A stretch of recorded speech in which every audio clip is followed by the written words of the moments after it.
Hare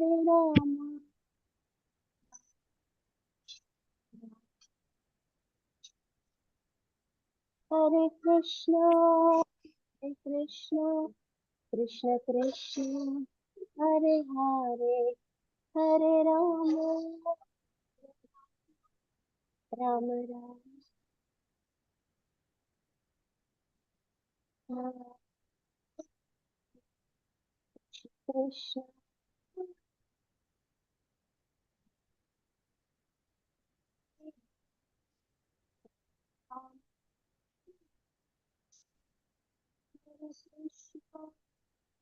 Krishna, Krishna Krishna, Hare Hare, Hare Rama, Hare Rama, Rama Rama, Hare Hare Krishna, Krishna Krishna Krishna,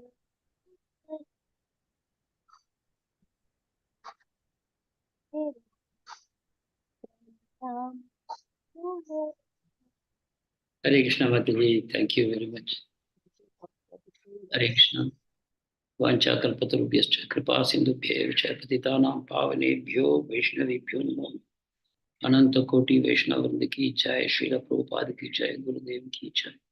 Hare Krishna, Krishna Krishna, Hare Hare. Hare Rama, Rama Rama, Hare Hare. Hare Krishna, Krishna Krishna, Hare Hare. Hare Rama, Rama Rama, Hare Hare. Hare Krishna, Krishna Krishna, Hare Hare. Hare Rama, Rama Rama, Hare Hare.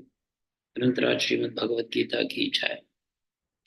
Hare Krishna, I warmly welcome all participants for our continuation of discussion of chapter 4, Jnana Yoga.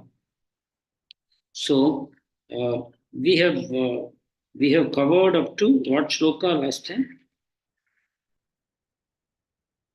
Action in action 419, huh?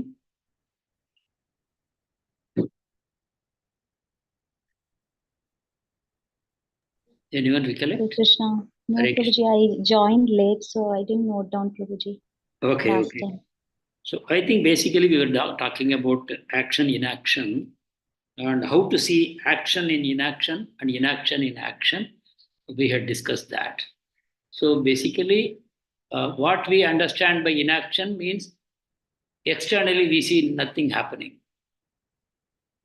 That we call it as inaction. And action means we see someone doing something. For example, Arjuna fighting in the battlefield, very vigorously, shooting arrows and killing people and directing Krishna to go left, right, here, there, and felling thousands of soldiers in the battle. We will say that it is action. And inaction, we would look at somebody simply sitting with closed eyes and not doing anything. We will say here is inaction. But Krishna says that is not the right way to understand action and inaction. And Krishna glorifies one who understands action in inaction and inaction in action. So we understood that to mean that Arjuna is actually in inaction when he is fighting this battle. Because Arjuna is not fighting the battle for himself. Left to himself, Arjuna would have left the battlefield and taken sannyas. He never wanted to fight with his relatives and be responsible for the destruction of crores of soldiers and rendering their families, without a head of the family, the woman becoming destitute and the children becoming orphan. He did not want that. He thought dharma will be destroyed. Because when the elders in the family are killed, then where there will be dharma? So Arjuna was very much against the war. But then Krishna spoke to him and he explained to him what the will of the Supreme is. And he taught that we are all part and parcels of the Supreme. And our goal in life is to align ourselves with the will of the Supreme and do exactly what he wants. I have no particular desire for myself except that I want to serve the Supreme. The Supreme Absolute Truth has a will, and I am a part and parcel of that Supreme, and I must align my will to that will.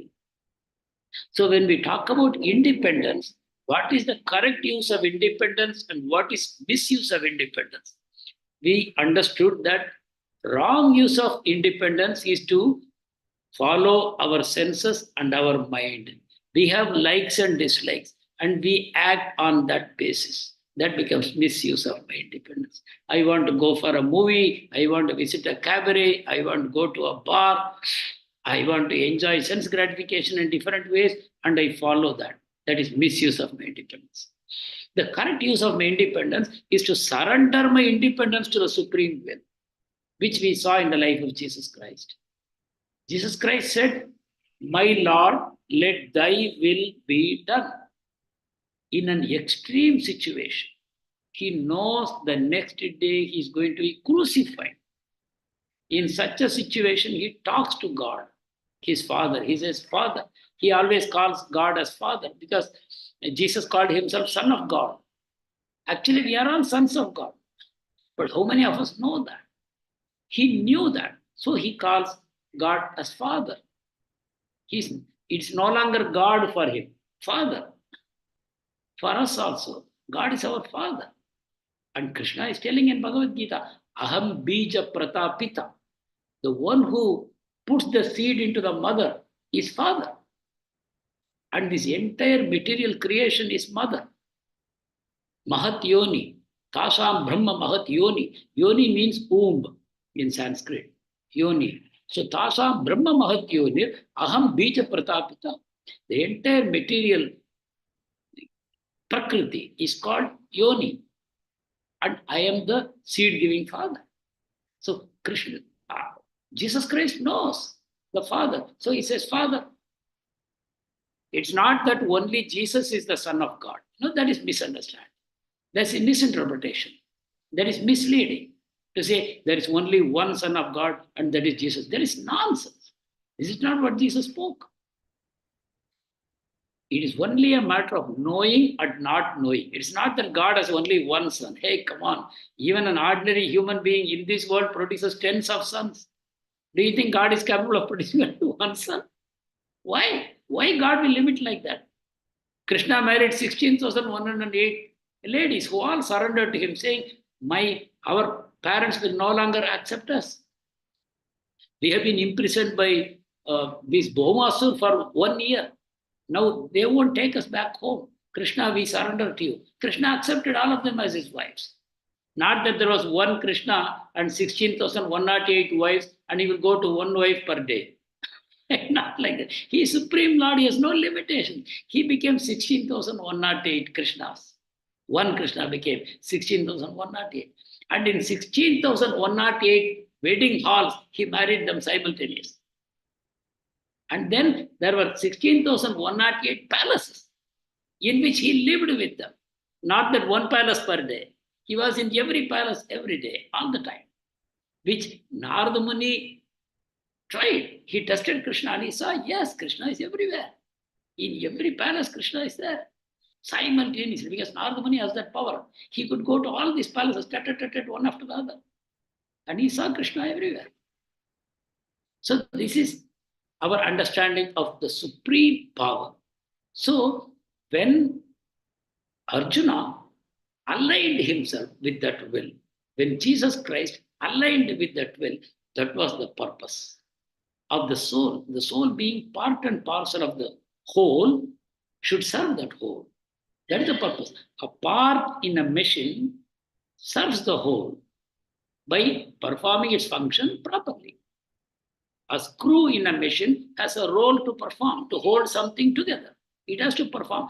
As long as the screw is performing its function, fine, it is in its constitutional position. But the moment the screw becomes loose and falls down, it is worthless. And that is how we all are. We are all part and parcel of Supreme. And we serve the whole to find happiness, then we are serving our purpose. And by doing that, we automatically become nourished. When we water the root, every part becomes nourished. So action in inaction and inaction in action.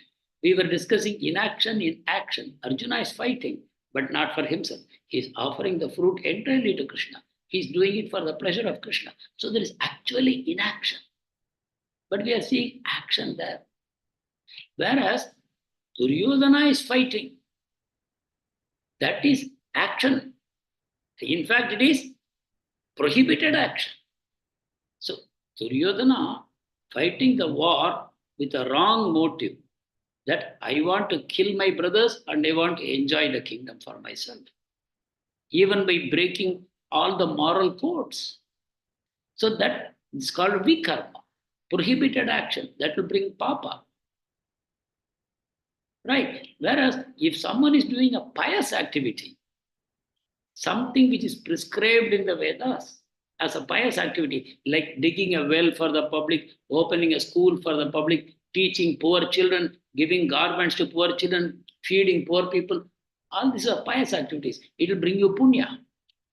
But both are actions. Prohibited action gives papa, permitted action, recommended action, that will give you punya. Both you will experience in due course of time. Papa by suffering, punya by enjoyment, you will experience either in this lifetime or in future lifetimes. That means by performing papa or punya, you are guaranteeing yourself rebirths. Either, in the next life or in the life after next, you have to experience the fruits of your action. So these are all actions. Permitted action, prohibited action, both bring fruits. But inaction is something very special. That's called akarma. Karma is recommended, vikarma is prohibited, but akarma is what will truly liberate you from having to take birth again. That will lead you towards liberation when you no longer claim the fruits of your action. When Krishna told Arjuna, karmanyeva adhikaraste ma phaleshu kadachana ma karma phala heturbuhu ma te sangostu akarmani. He told Arjun, you have a right to perform your duty. That's all. Your right ends there. You have a duty, your right is to perform that. Duryodhana is preventing you, you have a right to fight. That's your duty. You have to fight because he's preventing you from discharging your duty. That's not correct. You must perform your duty. And so the war became inevitable for the Pandavas. So this is what we have to understand. This is what in the 4th chapter Krishna is emphasizing, that in full knowledge, if one understands this, then he is no longer interested in sense gratification. He is only working for the pleasure of Krishna. Then what happens? Not only the present karma, all the past karma gets destroyed.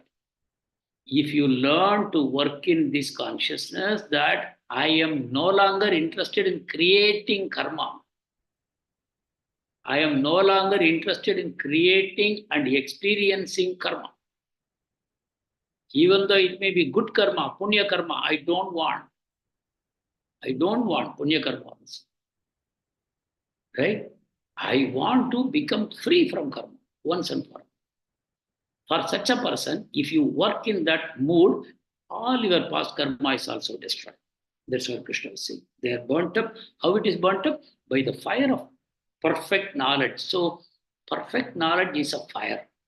Perfect knowledge is a fire. Krishna calls it, 419, Jnana Agni. Jnana Agni. Agni is fire. And what is the fire? Jnana. Knowledge. In that fire, all your karma gets destroyed. So, in any transcendental science, the knowing destroys karma. Your attachment to the body is destroyed. Your attachment to the senses is destroyed. Your attachment to enjoying the fruits of this sense objects is destroyed. And that way, all your past karma becomes destroyed. So, Krishna is saying that. And so, in 420, Krishna says, by abandoning all attachment to the results of activities, you become completely satisfied. So who is Atma Rama? Atma Rama means one who is completely satisfied within himself. And how do you achieve that? By abandoning all attachment to the results of our activities. We may be performing many activities, but we give up attachment to our activities. In that way, whatever you do is not called a fruitive action. Yeah. Your actions are no longer fruitive action. Anyone wants to explain what is fruitive action? Hare Krishna. Hare Krishna Prabhuji, which Hare. is the results, Prabhuji, results. So fruitive action means I have an interest in the fruit. So any action I perform with the thinking, tomorrow I will enjoy the fruit of this action, then it becomes a fruitive action. But the same fruitive action, if you perform, but not with an attachment to the fruit of that action, not desiring. Say I dig a well for the public, knowing it is punya, then it becomes fruitive activity. I am digging a well for the benefit of the public. Knowing, some astrologer recommended to me, that's punya karma. I know it's good. It will give you a good birth the next time, something like that. I do that. Then it becomes pious activity. It becomes punya karma. But the same well, if I dig for the benefit of the public, but I have no attachment in that benefit of that action. I am simply doing it as a service to Krishna. I am just doing it as a service to Krishna. Then it becomes inaction. I am not interested in the fruit. So fruitive action is not in the action itself, whether it is fruitive or non-fruitive, but it is in the motive behind. What is my motive? Am I having a desire to enjoy the results? Then it is classified as fruitive action. So here Krishna says, abandoning all attachment to the results, then you become ever satisfied and independent. Now you understand the meaning of independent. What is the meaning of independent? See in 420, right? Nitya tripto, nitya ashrayaha, karmani abhipravrittopi, naiva kinchit karoti saha. So such a person, even if he is doing all kinds of actions, he is actually doing no action. So here is how to see inaction in action. 420 tells you how to see inaction in action. And such a person is ever satisfied and independent. Why this word independent is appearing here? Can anyone try to explain why independent? This word?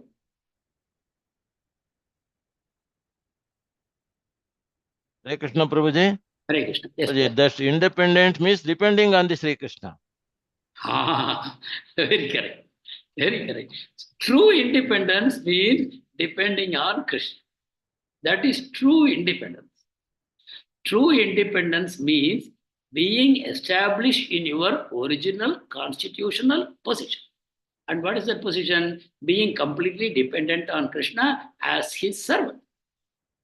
So this word independent teaches you true independence is to be dependent on Krishna eternally. That makes you independent. Whereas what we call independent today in modern parlance, it is actually dependence. What is that? How is it dependence? Can you explain? Why it is called dependence?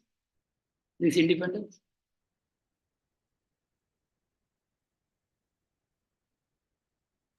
We are getting bound by those actions again and again, Prabhuji. We are getting bound is fine. That's a reaction. Prabhuji, But yeah. Yes. we are so dependent, Prabhuji. Like we can't produce our own food. We can't have the rain at our wish. Or we are dependent on so many things, Prabhuji. We are dependent on something. But we say, I am doing a particular act out of my free will. Yes, I am doing something out of my free will. Let us say I decide to go to a movie. I have the money in my pocket. I go to a movie. I go to a restaurant. I go to a club. I go for a picnic. I say I'm acting independently. But how is it dependence? Prabhuji, I could not hear, Prabhuji. There was no network actually. Okay. Prabhuji, Yeah. maybe Hmm. we have forgotten everything is happening at the will of Lord. Correct. That is one understanding. Very correct. I want one more explanation. How the so-called independence is actually dependence.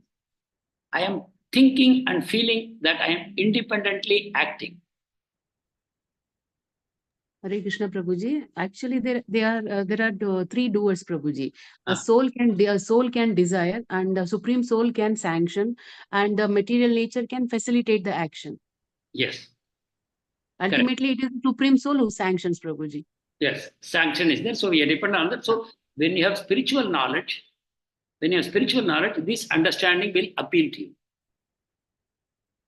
A person having spiritual knowledge will straight away accept this explanation. But how do you explain to someone who doesn't have spiritual knowledge? Yes, Goshtu. Hare Krishna, Prabhuji. Hare Krishna. Yes. Is it because that we act on our gunas and on our instinct, Prabhuji? Say that again. Yeah, I think you are close. I could not hear you fully. Can you say that again?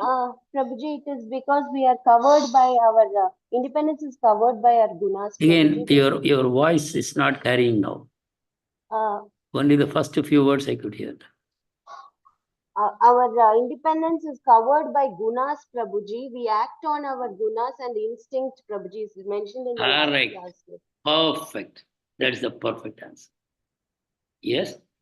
I say I am acting independently, but if I probe a little deeper, why did I choose to go to a movie instead of some other activity? Right? I say out of independence, I went to a movie, but how the thought of going to a movie came to me? Did it happen out of my independence or it happened out of my vasana? Yes. Vasana, Prabhuji. Hare Krishna. So when We are you're driven.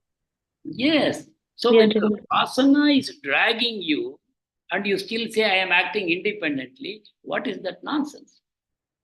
You are not acting independently. Somebody is dragging you like a bull is pulled by the rope which is passed through the nose. Yes, that is the scripture gives this example. That our vasanas like a rope, they are pulling us and we are following. And all the time saying, I am independent, I am independent. Oh, I can do whatever I want. But the problem is, I can do whatever I want, but you cannot want the right thing, that you don't have freedom to want. That is already controlled by your vasanas. What you want is controlled. So when you say, I do what I want, you are missing the more important portion. That what you want, you don't choose independently. Correct?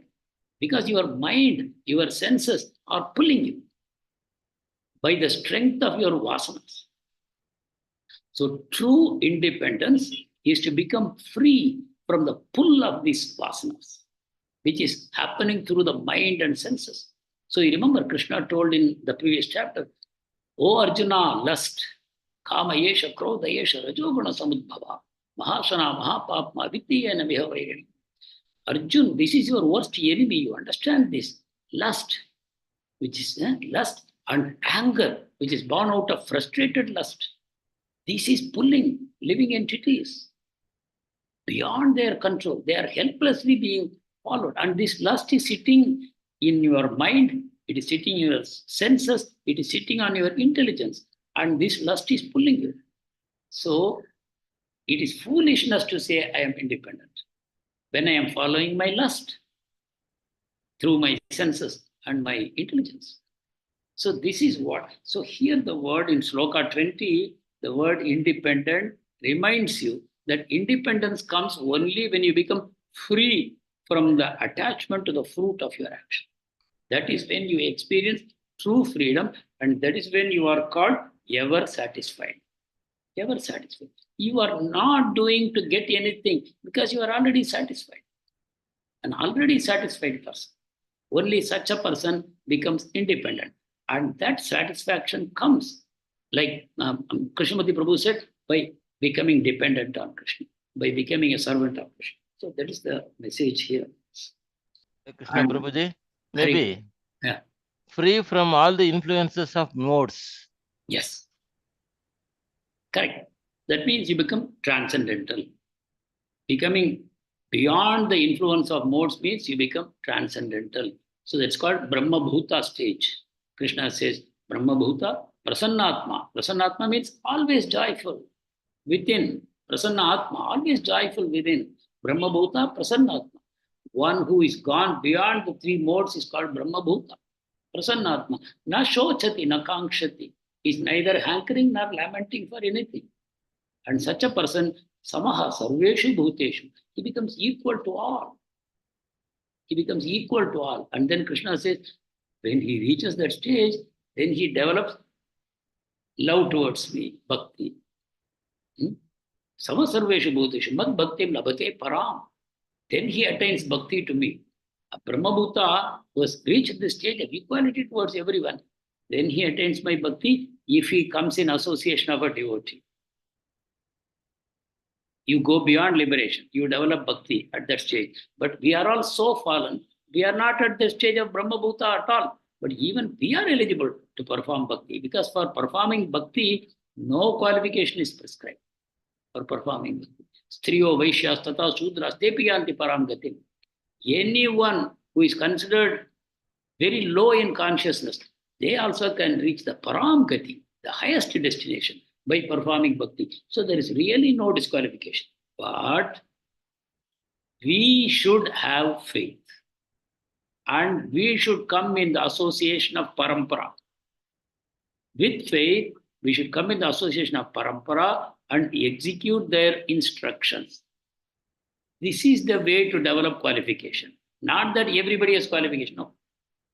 Anybody can develop qualification by coming in the association of parampara and learning sadhana bhakti and pursuing it, which anybody can do. Even a mlecha, even a yavana, even a chandala, even a person of the lowest birth, even an unintelligent, illiterate person having all vices, very sinful person, they all are eligible, provided they come in the association of a devotee, learn sadhana bhakti from them, and start executing. That is the only qualification which anybody can get. It is not by birth. It is not by birth, but it is by this act of coming in the association of devotee and accepting instructions. So that is one thing. So, 421, such a man of understanding has his mind and intelligence perfectly controlled. He gives up all sense of proprietorship over his possessions. So, no doership, no controllership, no enjoyership. All the three ships are abandoned. No proprietorship, no controllership, no enjoyership. He doesn't feel any of it. And then he acts only for the bare necessities of life to keep the body and soul together. That's called simple living. Simple living. And such a simple living facilitates high thinking. Then you can develop high thinking. If you are focused on high living, then where is the scope for high thinking? High living, you want wealth, you want money, you want comforts, you want all these things. Prabhupada calls all of them as unnecessary necessities of life. We have developed so many unnecessary necessities in our life. So, rather, one should work for the bare necessities of life. Shariram kevalam karma kurvan, in Shloka 21, just to maintain the body and soul together, he is working. And such a person is not affected by sinful reactions. The actions of such a person do not produce reactions. 422. Yadricha labha santushto dvandva thito vimatsaraha samasiddha asiddhaucha ritva pinani badhyate. Such a, whatever comes, he is satisfied. Kalikumar Ghosh Prabhu, you want to ask something? Say something. Yes, Prabhuji, I had one doubt. Prabhuji, in what situation or condition then we exercise our free will? Krishnamurti Prabhu told now, free will, see, free will is only available to Krishna. He is called Swarat. No? Yes, in Prabhuji. the very first sloka of Bhagavatam, Janmadyeshetaha anvayat itaratas charteshu abhigya Swarat. That word Swarat means independent. Krishna is completely independent. He is beyond the modes. He has no want at all. So he is completely independent. How do we get our independence? By the fact that we are all his parts and parcels. We are all products of his superior energy, Jiva Tattva. So we also have that independence. But how we got that independence? By virtue of being part and parcels of Krishna. That is how we got our independence. But Krishna is supreme and we are infinitesimal particles. Krishna is infinite, we are infinitesimal particles of Krishna. So Krishna's Swaratship is complete and our independence is minute. We have minute independence. Krishna has complete independence. We have minute independence. So the exercise of this minute independence, the correct exercise is to connect it, align it with the complete independence of Krishna. You have to connect yourself to Krishna. That is when your free will becomes truly free. Otherwise, what you call free will simply be your destiny. What is destiny? Anyone? Destiny versus free will. What is the difference? What is destiny? What is free will? Ghosh Prabhu. Hare Krishna Prabhuji, destiny is back to Godhead. Go back to Godhead. Yeah, that's fine. That's good. That is good. But no, somebody will go back to Godhead in this lifetime. Somebody will go to Godhead after 1,000,000 lifetimes. Both are ultimate destiny is that. Yes. But for this lifetime, what is one's destiny? Who decides? Destiny is the karma phala, Prabhuji. Exactly. We call it prarabdha karma. The prarabdha karma decides your destination for this lifetime. That is why an astrologer sees your birth chart and says, these are the things that will happen to you. Why? Because the planetary arrangement at the very time of your birth displays your destiny. Or the lines on the palm, they disclose for a person who can rightly see, they can see your destiny with that. But how is it possible to tell your destiny when you are born? Then where is free will? Are you getting the point? If my whole future is already on my palm, what will happen in my life? Then where is my free will? Can you answer this question? Prabhu, Ghosh Prabhu? Yes, Prabhuji, choice is we have the choice to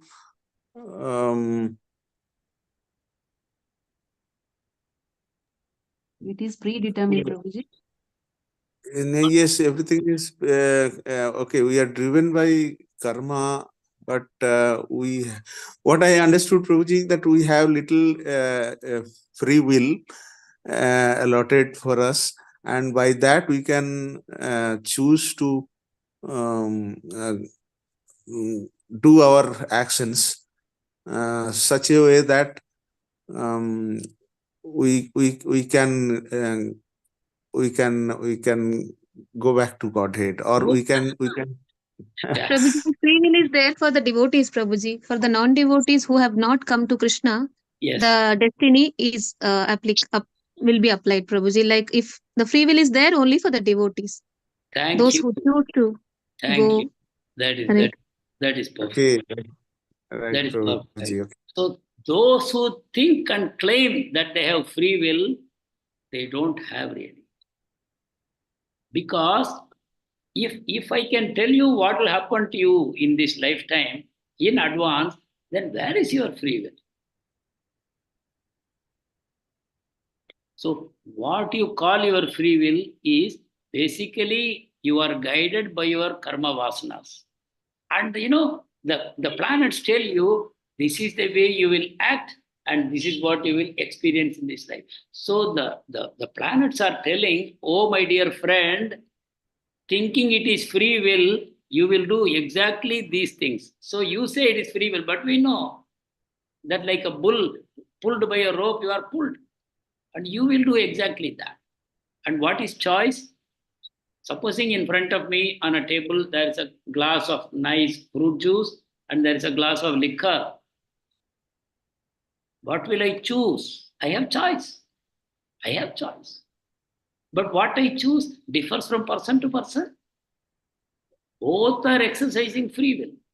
But one person picks up the juice glass, another person picks up the liquor glass. You say it is free will, but the horoscope says it is actually destiny. You cannot do otherwise. What your karma says, that is what you will do.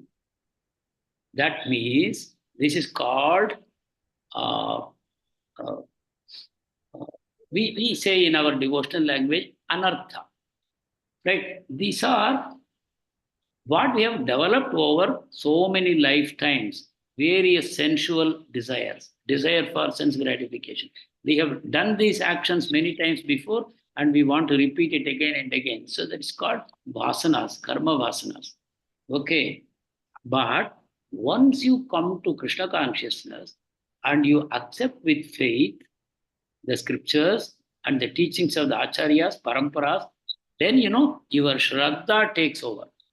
So even though your vasanas are pulling in one direction, but you are going to align with the shraddha, bhakti shraddha, and you are going to act on that basis. This is what is called the difference between swarupa and swabhava. Right? Swarupa and swabhava. Swabhava means what I have cultivated by many lifetimes. But your original constitutional position, shraddha takes you there. Faith in the scriptures, faith in the Guru, it takes you towards your original constitutional position. If you don't have that faith, you will act on your swabhava, which is your conditioning, what you have developed over so many lifetimes.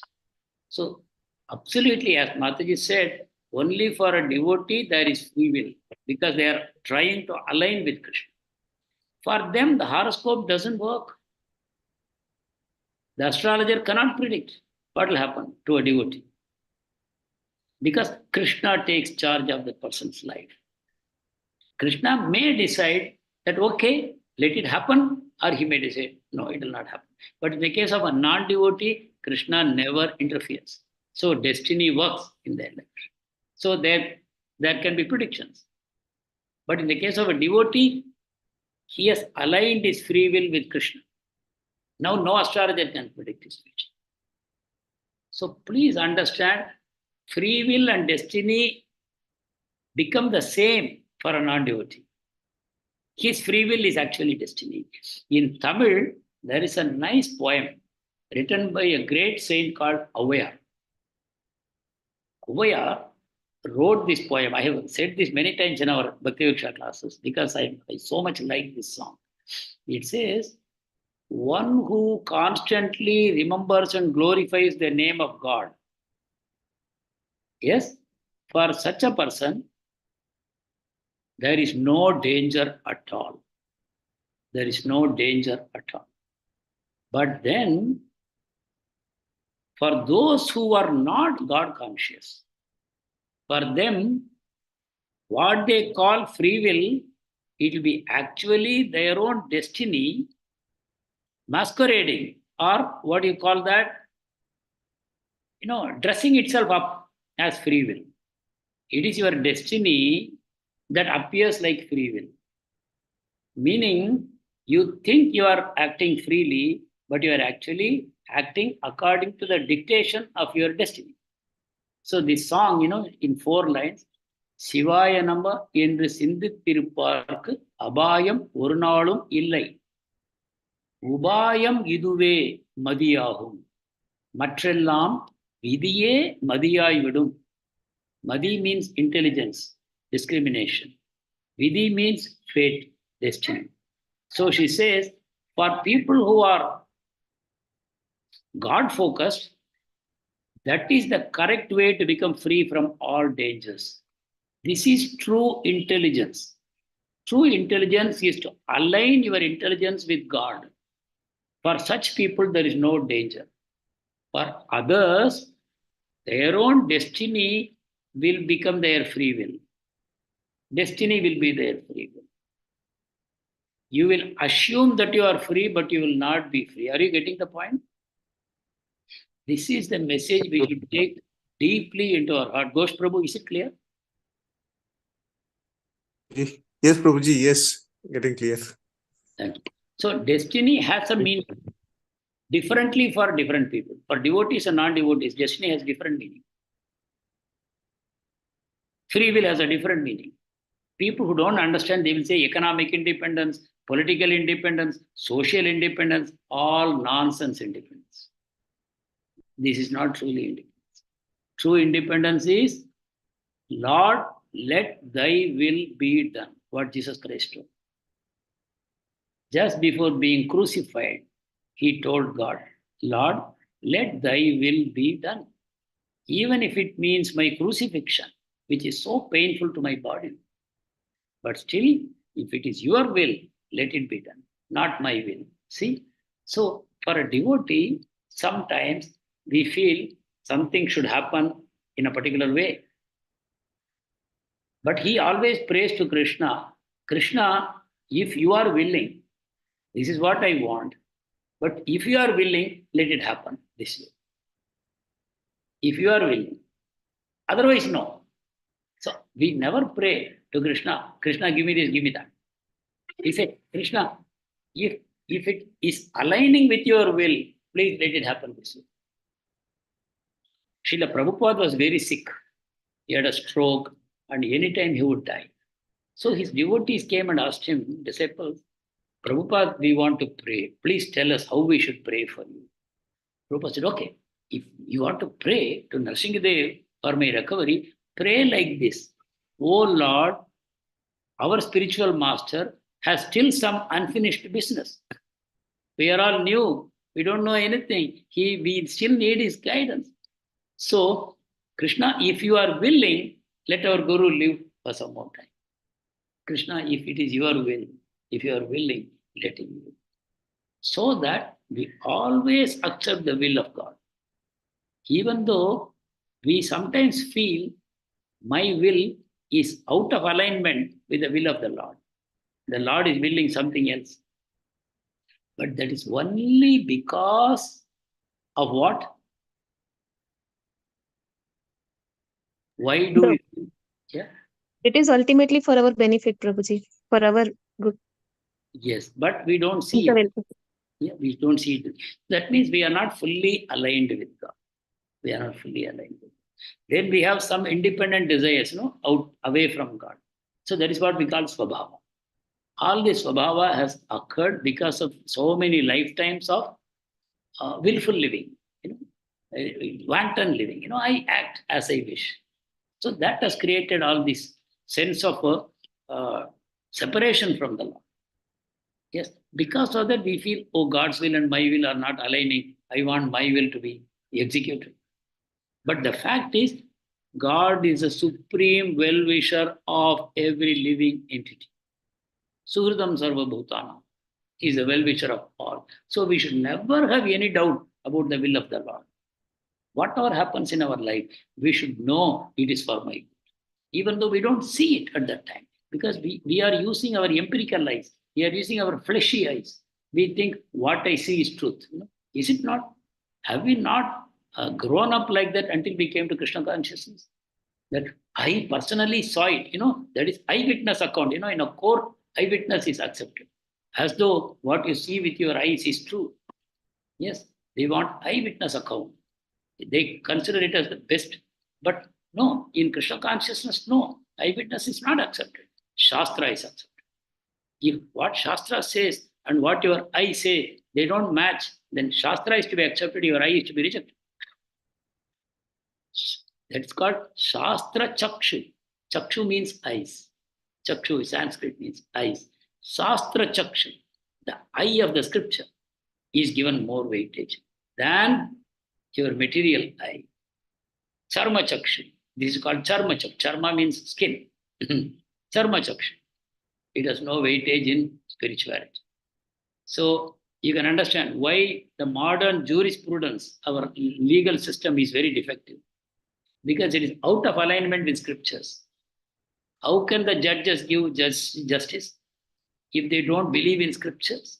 If they don't act according to the scriptures? They are all like us. They are also bound, no? They are also bound by their own vasanas. So how they can deliver true justice? They read some books written by ordinary human beings, law books. Who writes law books? And who makes law? Our own representatives. We send to the parliament and assembly. They make the laws. Can they be perfect?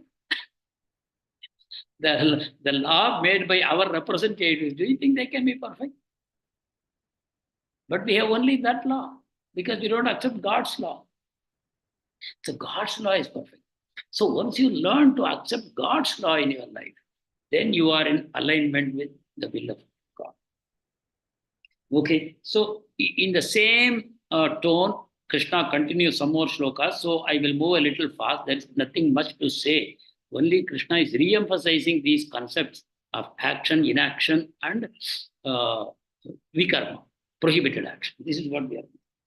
So whatever comes naturally, automatically, you accept it. You become free from duality and no envy, because you are enjoying your quota, I am enjoying my quota, somebody enjoying their own quota. Why you have to envy them? No, their quota. How they got their quota? By virtue of their past actions, good and bad, they are getting. Somebody has become a big political leader and he is acting whimsically, and you become envious of him. No, why envious? He acquired that position by virtue of his actions. If he is today misusing that position, he will suffer the punishment in future. But why should I envy such a person? So there is no envy at all. I accept what comes to me naturally. I don't over endeavor. What is over endeavor? Over endeavoring means working for material gains beyond a point. So Krishna just now said, bare necessities you work to keep the body and soul together, to discharge your responsibilities to your family. The barest minimum, you work. The rest of the time and resources, give it to Krishna. So that is the correct way. So such a person is steady in success and failure. Success means he doesn't jump very high. Failure means he doesn't become dejected. He knows this is in my destiny and it is happening. He doesn't care. And so, even though he is performing actions, he is not entangled. So Arjuna is being taught by Krishna again and again how to perform akarma. How to perform. And by akarma, you will never get entangled. The work of a man who is unattached to the modes of material nature and who is fully, so here Krishna is talking about transcendence. Beyond sattva, rajo, tamo guna, such a person, he is fully situated in transcendental knowledge. So if you go beyond the modes of material nature, you are in transcendental knowledge. And what happens? The work merges entirely into transcendence. Samagram praviliyate. All the actions of that person, they don't create karma for him. They merge in the Supreme. That is called akarma. So see, actually it's all science. Newton said every action has the equal and opposite reaction. There's a law. That is actually law of karma also. For Newton, it was a physical law. For us, it is a transcendental law. For the entire material universe, this is the applicable law. For every action, there has to be an equal and opposite reaction. It has to happen. So that is why, according to this science of karma, every one of my actions should create a reaction. Why akarma does not create reaction? Why akarma does not? That is answered in 23, shloka number 20. In shloka number 23, Krishna says, such a person is acting beyond the modes of nature, so the fruit will not come to him. So where the fruit will go? By the virtue of action, some fruit is created. Where the fruit will go? The answer is, it merges entirely into transcendence. That means infinity plus 1 is also infinity. Infinity minus 1 is also infinity. Is it not? Infinity is a concept which is used in physics and maths, but they don't even know what is infinity. Simply what they don't understand, they call it infinity. And because this word, we think, oh, it is very scientific. Actually, whatever science calls as infinity or indefinite, they don't know. But use a technical term and cheat people. They don't say, I don't know. Instead, they will say infinity. And what is infinity? Infinity is a very peculiar characteristic. You add something to it, it remains the same. You subtract something from it, it remains the same. How is it possible? In anything finite, if you add something, it will change. If you take away something, it will change. But in infinite, it will never change. It is like a bread from which you go on taking out slices, still the bread is. Jesus Christ demonstrated that. Jesus Christ, so many thousands of people came to listen to his pravachan.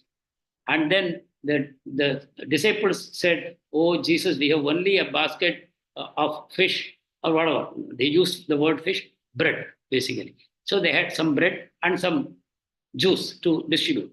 And They said, what we will do? So many people have come. Jesus said, don't worry, go on distributing, start distributing. So they started distributing. It was not finishing. Actually, end of the day, after everyone had been fed, there were so many baskets of food left over. That is infinity. So infinity is not a mathematical concept. Infinity is not a physical concept. It is a transcendental concept. Our scientists and mathematicians have no business to use this term because they don't even understand. But they have usurped it. Who can stop them? They have purchased all the politicians. They have purchased all the bureaucrats. They have purchased all the businessmen. So they can do anything they want because there's a nexus, politics, industrial nexus, they call it. So they will get away with it. But as intelligent people, we should wake up to reality. We should know there are certain concepts which are spiritual. It has been usurped by material sciences just to act as very knowing in front of us. They want to know. The moment they show some doubt, we will say, hey, what is this? I don't accept you. So they act as very knowledgeable people. So that merges into transcendence. It doesn't produce karma because it merges into the infinite Lord. You are doing it for the satisfaction of the Lord, it merges in the transcendence. And we have this beautiful shloka here, 24. Brahmarpanam, Brahmahavihi, Brahmagnau, Brahmanahutam, Brahmaivatena Gantavyam, Brahma Karma Samadhina. Same concept Krishna explains in this, that Brahma means transcendence. That which is beyond the modes is called Brahman, transcendence. So Krishna is saying, if you act in the consciousness of Brahman, in Krishna consciousness, then whatever activities you do, all that will develop a spiritual character. Everything becomes spiritual. The performer becomes spiritual. The performance becomes spiritual. The results of the performance become spiritual. So everything becomes Brahman for one who is absorbed in Krishna consciousness. If you are absorbed in Krishna consciousness, all your actions, the ingredients of your actions, the results of your actions, everything becomes spiritual. This is what Prabhupada used to emphasize again and again and again, that there is nothing material.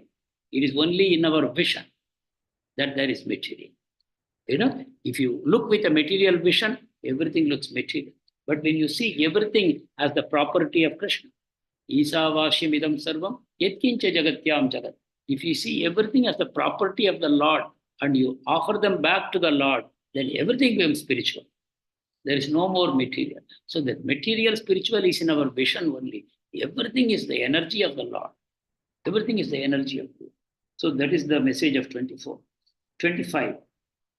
Some yogis perfectly worship the Deva. So here a new concept is coming. The new concept is that worship of demigods. Worship of demigods is discussed here. Some people who are performing yoga, they worship devatas by offering different sacrifices to them. You remember in 3rd chapter we have read sacrifices. Yagya. Yagya pravartitam chakram. That is, God created demigods, God created the living entities, and he also sent yagya along with them. And he told, by proper performance of yagya, the living being should serve the devatas, and devatas will be satisfied and they will supply the needs. So it's a cycle created by gratitude. We saw, no? Yajnat bhavanti bhutani, arjanyat yajna sambhava. That we saw, no? Annat bhavanti bhutani, arjanyat anna sambhava. Like that. He described the cycle. So by performing that yajna, you will get your desires fulfilled by the satisfaction of devatas. So that is what Krishna is telling here, that they worship devatas by offering different sacrifices. These sacrifices are prescribed in the Vedas. So some of them offer sacrifices in the fire of the Supreme Brahman. So those who worship devatas with sacrifices, they enjoy sense gratification. Either in this planet or in heavenly planets, they enjoy. But those who don't want material enjoyment, they offer sacrifices to Supreme Brahman. Then what happens? They get mukti. They go beyond birth and death. They attain transcendental existence. They don't come back to this material world. So these two things are described by Krishna in 25. One is worship of Brahman and the other is worship of Devas. 26. Then now Krishna will describe different sacrifices. Different kinds of sacrifices he will describe. So unadulterated brahmacharis sacrifice the hearing process, Shravana. Shruti, they hear the scriptures with their hearing process. That is called a sacrifice. And they sacrifice the senses in the fire of mind controls. Right? So they don't go for sense gratification. By controlling the mind, they offer the senses as sacrifice in the mind.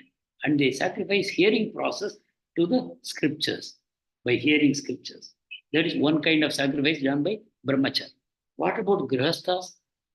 Grihastha, not grahamedi. Grahamedi means one who misuses family life for sense gratification. But a grihastha is one who performs his family duties as a service to God. He is called a grihastha. It's called a grihastha ashram. So such a grihastha, what does he do? He sacrifices the objects of senses in the fire of the senses. So see, in the case of brahmacharis, senses are offered into mind. In the case of grihastha, sense objects are offered in the fire of the senses. That means whatever sense objects are there, he uses them in the service of the Lord. Right? So he's reversing the process. Instead of allowing the senses to run behind sense objects, rather all the sense objects, with the help of his senses, he offers them to the Lord to be enjoyed. See, Krishna has another name called Rishikesha. Rishikesha means the master of all senses. So we are the slaves of our senses. We are called Godas. Go means senses. Godas means one who is serving the senses. Goswami means one who is the master of the senses. So as a grihastha, we should all become Goswami. We should take control of our senses and use the senses to serve Krishna. Rishikesha. Rishikena Sevanam Bhaktiruttama. By using your senses to serve Krishna, that is perfect bhakti. So here he is saying, grihastha should not go for sense gratification. Rather, whatever sense objects they come under his possession, he should use them in the service of Krishna. Right. Then 27. Those who want self-realization, they, through control of mind and senses, those who want to control mind and senses to attain self-realization, they offer the function of the senses and of the life breath. This is called, Ashtanga Yoga. You have heard about Kundalini Yoga, Ashtachakra Yoga, Shadchakra Yoga. From Mooladhara to Sahasrara, you raise the energy, in the form of a snake, Kundalini, and it goes to Sahasrara. So that process is also a yajna. What is a yajna? You sacrifice your mind, your senses, your prana, life breath, everything into that sacrifice. And that sacrifice is performed by a controlled mind. The controlled mind becomes the fire. Controlled mind is treated as fire. And everything is put into that fire. Like you offer ghee into fire. Here you are putting everything into that fire. And 28. So here, Krishna describes, in summary, various kinds of sacrifices. Various kinds of sacrifices. Krishna is describing. Having accepted strict vows, some become enlightened by sacrificing their possessions, and others by performing severe austerity, by practicing the yoga of eightfold mysticism, or by studying the Vedas to advance in transcendental knowledge. So this is a summary of all kinds of yajnas, and Krishna will ultimately glorify Jnana Yajna. What is performed with intelligence, that is the highest. Dravyamaya, you use material in performing yajna, that is an inferior yajna. But ultimately, when you surrender your knowledge into the fire of God, then that becomes the highest. So Krishna will explain that. So study of the Vedas to advance in transcendental knowledge, or the Ashtanga Yoga process, or by tapasya, by performing severe austerities. We will read this shloka 28. Dravya yajnas, tapo yajna, yoga yajnas, tata pare, Swadhyaya Jnana Yajnascha Yatayah Samchita Vrataha. So these are all various kinds of yajnas. The highest yajna is to use your intelligence because, see, sense objects are there. Above them, senses are there. Above the senses, mind is there. Above the mind, intelligence is there. And above the intelligence, the spirit soul is there. So the highest yajna is to take the highest ingredient, which is intelligence, and offer it to the soul. Which means you don't allow any external movement of your resources. Rather, you take them internally. And internally, the master is the soul and the super soul. You offer it to them. That becomes the highest yajna. That will come in the following shlokas. I think we will conclude here. Oh, we have gone on for 1 hour already, right? So thank you so much. Now we will start Prabhupada Leelamrit. Just give me a moment. Let me wind up this thing.